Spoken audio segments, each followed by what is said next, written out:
Good evening, guys. This side Rahul Magan here as a Group Chief Executive Officer, Treasury Consulting, and also a venture capitalist. Standing today on 22nd September 2020, we are shooting this video which is about the UK lockdown.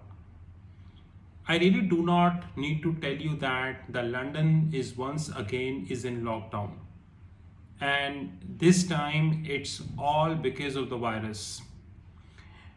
And Treasury Consulting on time to time basis on our YouTube channel continue to warn people that this virus is having very severe and dented consequences on the global economy.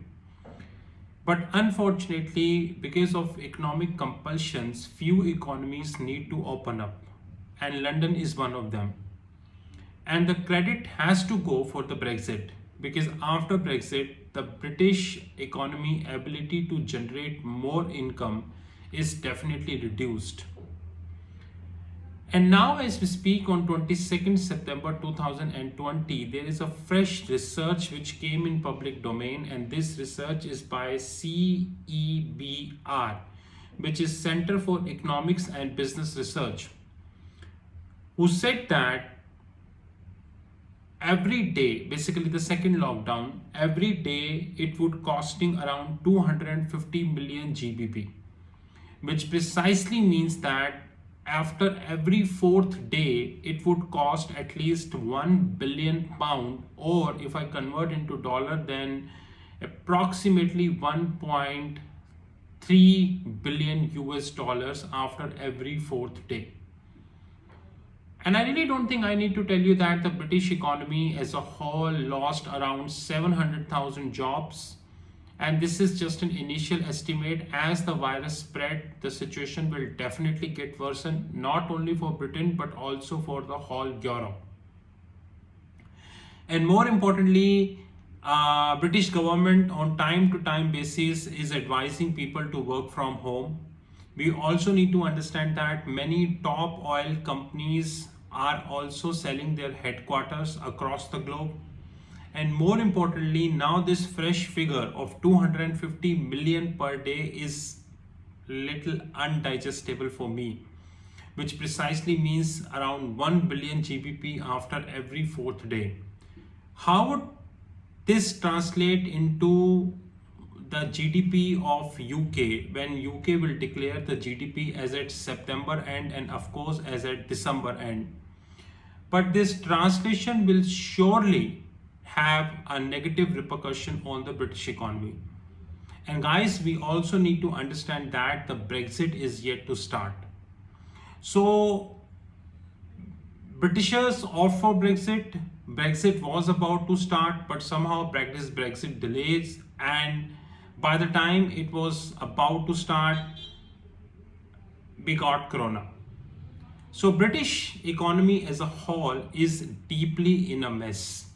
But if you're expecting that this would translate into the GBP dollar, then you are wrong, because GBP dollar is exchange rate which is currently around 1.2812 as we speak, is a combination of many factors.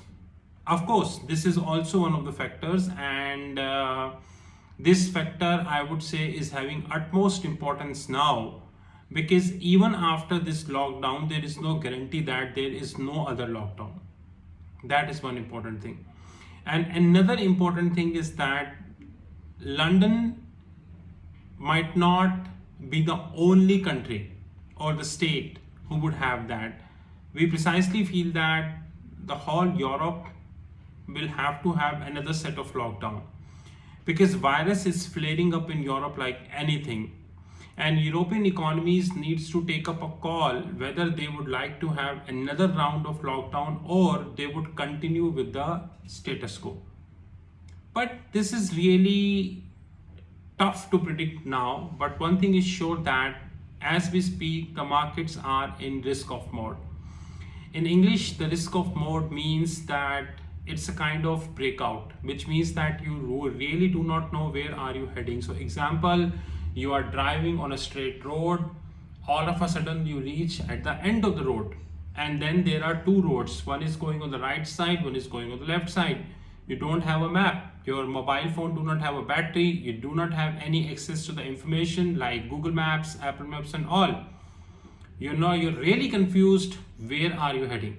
Either you go right, you go wrong, but one thing is sure, you only have one option. So if you go right, there is no U-turn. If you go left, there is no U-turn. So you need to take up a very decisive call. Where are you heading? This is the most simplistic definition of risk off.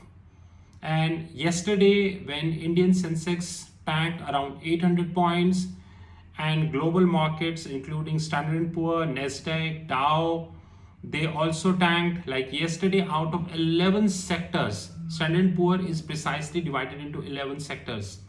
Out of 11 sectors, 10 were in red, and one who was in profit was a marginal, which is IT and tech sector, a marginal plus, right? So mathematically speaking, 10 out of 11 were in red, which means around 90% of the sectors were in red. Today, when Standard & Poor will open approximately 4 pre-market, then it's once again risk off may continue today as well. Maybe it would continue this week as well. So we are taking a very serious call, and we really understand that if we make haste, we are bound to lose. And I think this is a very tough time. There are people in the media, those who calling this as a virus phase second, but I don't call this as a virus phase second, because my personal assumption is that by the time a solid vaccine is on the table with safety and trust standards, completely trialed on all sort of whatever the medical science says, expecting anything better is a pretty optimist call. So guys, we are in a midst of risk off. Unfortunately, this British economy news is right before us. 250 million GBP per day is definitely not a small amount, especially at a time when the British economy, and by the way, all Asian and non-Asian economies are contracted in June. And this contraction to me looks like would continue in the September quarter as well, probably in the December quarter as well. Next year, I really don't think so there is any positivity, but bit of positivity we can definitely expect. So I would like to request all young traders, young guns and experienced traders to please be careful, because markets are moving in either directions. And this phenomena is called risk off, and risk off is just like a typhoon who holds the ability to take even the heaviest subject in the air. So don't underestimate the power of risk off. And guys, do not forget that China factor is right before us. We are not, as of now, there is no China factor which we deliberate in this video, but China factor is definitely right before us. So we need to be careful from all the angle. To conclude the video, look like that things are little bit messy, but when the going gets tough, the tough gets going, and in these phases, a right portfolio investor and a portfolio manager stands out. This is Rahul from Treasury Consulting. You know our WhatsApp 9818-485-155. Have a great time, and Modavai, Kemcho.